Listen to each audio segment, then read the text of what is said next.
Hey folks, this is Judd, and I am daydreaming about dragons again. I've got a purring cat on my lap.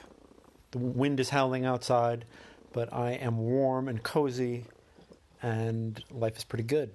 Can't complain. I gamed this weekend. That was good. Played some demi-humans with Rob and Tom and Becca. Rob also published Misspent Youth, and he is the person who got me into gaming way back in the day with Marvel Phase Rip, and so it was nice to game with him again 30 years later. We've gamed since then, but that's the beginning and the end of the timeline, or the beginning and the middle, I would like to think. So things are good, and Pupper Cat is purring, and I've got some nice responses. So let's start with Michael Miller from Incarnadine Press. The redder the better, and we'll go from there. Hey Judd, Mike Miller here. I really liked the bit about how players know what they know and using that to develop players' backstories in an improvisational way.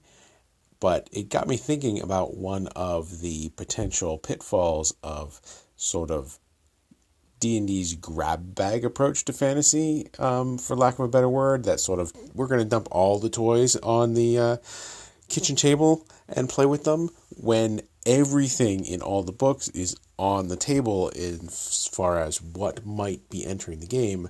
That sort of improvisational approach to backstory and such is more difficult to achieve.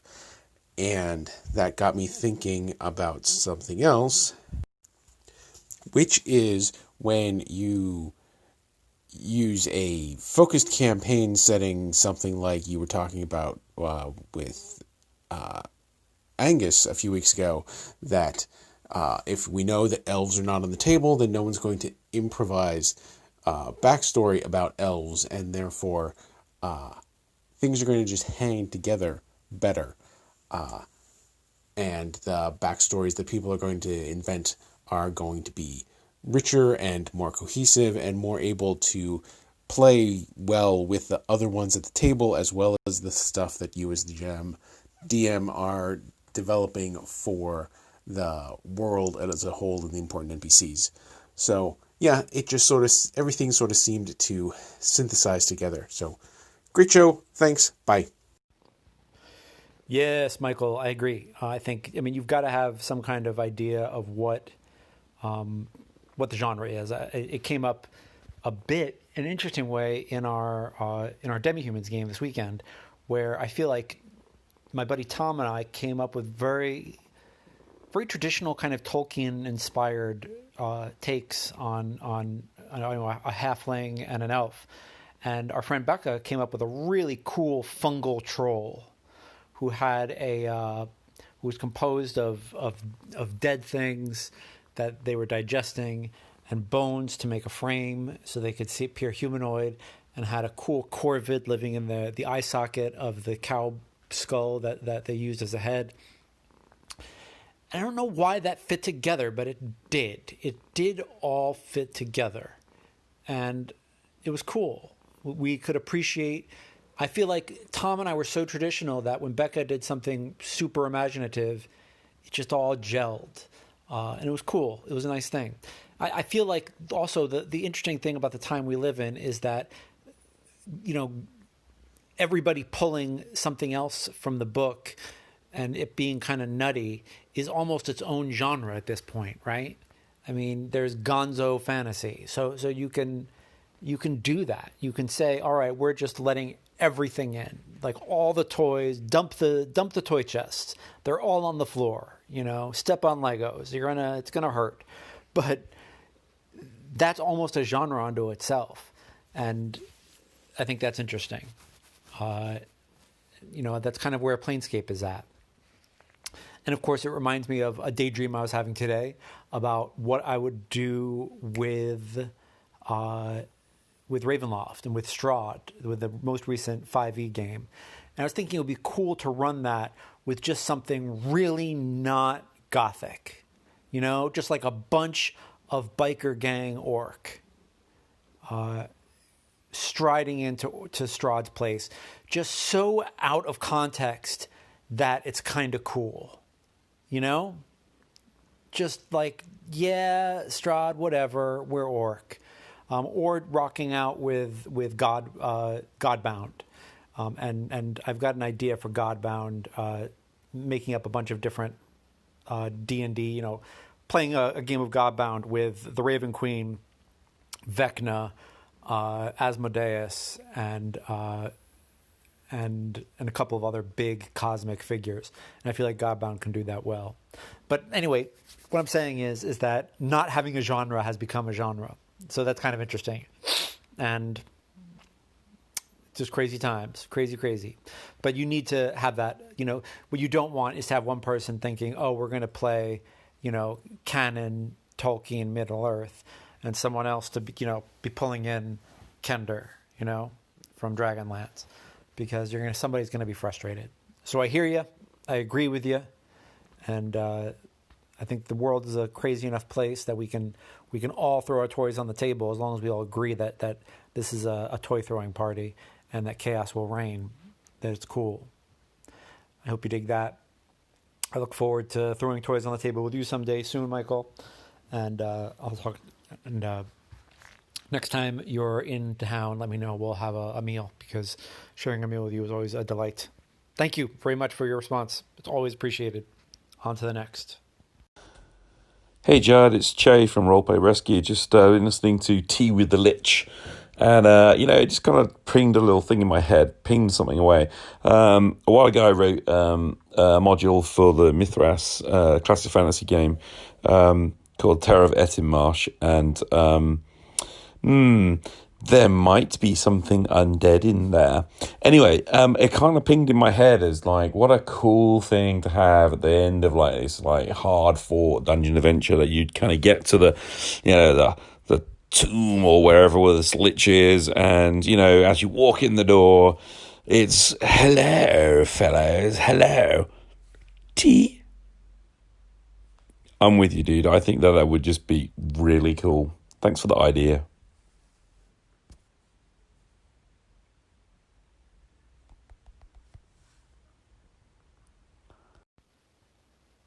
Hey, Shay. Thank you very much. If you guys aren't listening to Shay's podcast, Roleplay Rescue, it is a really fun show about him coming back to gaming and smashing the hurdles that have gotten in his way of getting back to it. And I just think it's got a cool focus. I love a podcast that is about something, and it's got a cool laser focus, but the focus is broad enough where I think he's going to have a lot to talk about for a very long time. And it's a great show. I will have the links to that, and of course to Michael's stuff in the show notes. And yeah, it's great. So thank you. Yes, I mean, I think it's even better if all of my villainous, tea sipping bad guys, antagonists, also have a wonderful wonderful voice like that. That's amazing. So thank you very much for. I'm glad that it resonated with you, and it's something. It's definitely one of those tools that is in moderation. It's not. I don't want to be having tea with every single villain, every single monster, but sometimes it's cool to share a moment with a bad guy. It can work. It can be kind of cool. I'm thinking, more recently of the She-Ra reboot. There's an amazing episode where they have Princess Prom, and Catra is decked out in this cool tux, and it's amazing. So if you haven't seen the new She-Ra, check it out. It's a lot of fun. And there's definitely a lot of like moments where they create situations for the villain and the hero, the antagonist and the protagonist. I wouldn't even say villain, because I feel like the real villain is Hordak, but the antagonist and the protagonist to be together and not be fighting, but kind of be fighting. It's good stuff. It's good stuff, because tea could also be a waltz, right? It'd be cool to waltz with the Lich too. How often do they get to dance? How often do they get to shake it, get their funk on, get their groove on? Probably not often. Probably not often. Although, some vampire parties can get kind of crazy. Who knows? Who knows? How do undead party? I don't know. Something to think about. Something to think about. They could be pretty gruesome, especially those ghouls. Be a lot of buffets. Yeah. Anyway, Shay, thank you. And keep up the show. I'm really enjoying it. And on to the next. Let's look at a tweet. Hey, my friend Dev from Sweet Potato Press and from just down the street from me. He's half the team that, along with Laura, who published Companion's Tale, which is a really cool, pretty game that they successfully kickstarted and have rocked out on. So check that out. I'll have a link to Sweet Potato Press in the show notes. But I want to get to a really smart tweet.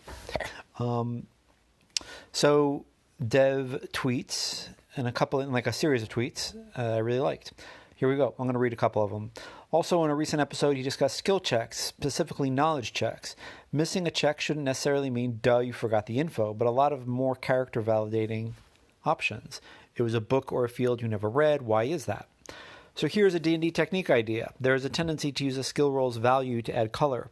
Rolled a 2, foolish error. Rolled just shy of the difficulty, you made a slip up at the last minute, but this tends towards comedy and effectualness.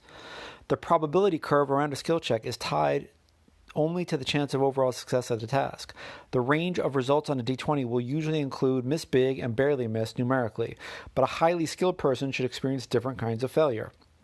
So perhaps when there's a failure on a skill or knowledge check, you could use the dice roll as a hint, but also strongly consider the character's context of why they would have failed here. The mechanics only require that they failed. When I see the skill check bot, I'm always tempted to come up with something that is funny and ironic because that's good Twitter content, but that can be negative for an actual game. Yeah. And there's definitely examples that I put on my skill check write-ups for D&D skill check that is absolutely from a game that is going poorly. So Dev is he sees what's going on.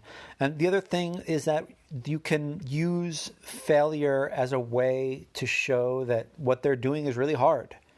I know when I ran Blades in the Dark, people would get kind of bummed because jobs would be going kind of crazy. And it was just like, no, that's how crime goes.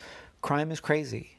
Crime gets out of control. I mean, there are jobs that go smooth, but there are a lot of jobs that don't. And the dice are going to push the results that way. So what I don't want to do is get into a situation where I'm penalizing a player and making them feel bad and having the world make them feel bad for what is going to happen in the game, where everything about that game is pushing towards some kind of chaotic outcome or some kind of, you kind of did it, but there's a complication. So I don't want complications to be the sign of a bad criminal and a bad scoundrel, right? Because then they're going to feel like they're a bad scoundrel forever. And it's the same thing with D&D or any kind of D20 thing, where if you've got some kind of myth in your game where, you can get through the whole dungeon without taking any kind of a shot, without losing any hit points, then suddenly losing hit points is like this loss of face. And that's not cool. That's not, then suddenly the players are being penalized and made to feel bad for engaging. And that's not fun. So Dev is onto something. I think how you contextualize your skill rolls is a big deal. And about how you make your players feel about failures, and when they swing and they miss, and someone's wearing a bunch of armor, or the monster has like a really good AC because they've got blubbery skin, it could be you just whiffed, you couldn't even hit the thing, or it could be you hit it, but it's got really rubbery, flubby skin, and you just couldn't cut through that crap. It's an inhuman thing. So pay attention to that. Pay attention to how you narrate failure and how you bring it to those characters and how you make the players and the characters feel. I mean, sometimes, a whiff is a whiff. You got to make, and it's frustrating. But the way you describe it can be, it doesn't have to be a criticism, It can be just, hey, you're trying to do something really difficult. You're trying to cut a demon. It's not easy. It's not easy for anyone, and you didn't do it. But the fires of hell, push back your sword. That's the way it goes sometimes. Now maybe they should have tried a different thing. Maybe they should have splashed the holy water on the demon. Maybe that would have been better. But yeah, think about that. Think about how you're making players and how you're painting their characters as you bring narration to the roll's result. And I will. My buddy Dave Turner posted a cool link to an article on the Alexandrian about failure, and I'll be having a link to that too. So that'll be on there. Cool. Thank you, Dev, and thanks, Dave, and thanks, guys. I appreciate it. All right. I think that's about it. I think that's Reply Show for this week. I've got more. So if I haven't gotten to you, if it's been a couple weeks, I apologize. I'm working on it, and hopefully I'll get you in here. And if any of these spring or anything from the show makes you have a reaction, send me an email at judd.karlman@gmail.com, or you can tweet at me. I'll have my Twitter at the end of the links, or you can send me something on the Anchor app, whatever you prefer, however you want to do this. Or you can email me an MP3, whatever you got. Raven, Pigeon, we're good to go. All right. I hope you have a great week, and I hope you're staying warm, and because it's cold up here in this here Northeast, and I'll talk to you on Sunday. All right. Have a good one. Bye-bye.